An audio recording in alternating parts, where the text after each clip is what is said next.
Mabuhay! I'm going to discuss the tourism ordinance in Cebu, Bohol. Cebu and Bohol are top tourist destinations in the Philippines, and both follow national and local laws to manage tourism responsibly.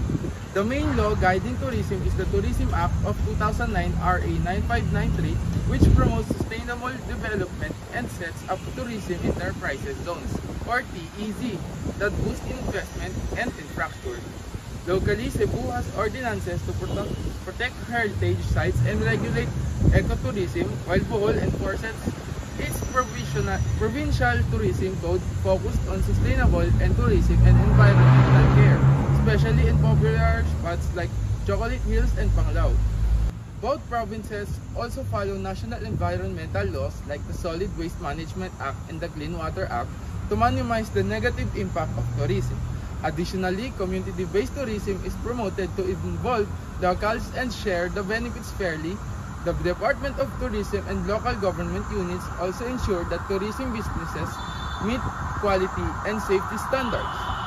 Overall, tourism laws in Cebu and Bohol aim to protect their natural and cultural treasures while supporting economic growth. Mabuhay! My name is Marcus John C. Pasha. I'm here to talk about the city ordinances in Cebu, Bohol. Tourism Commission Ordinance. This ordinance created the Cebu City Tourism Commission to help develop and promote the city's tourism sector, including preserving historical and cultural sites. Service Crew Protection Ordinance. This aims to protect workers in the tourism and hospitality industries from abuse, discriminations, or harassments by customers. Environmental User Fee, or EUF, Ordinance.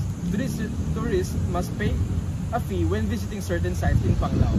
The money supports environmental conservation and tourism management. The Bohol Tourism Code, a provincial law that guides responsible tourism growth and serves as a model for other areas.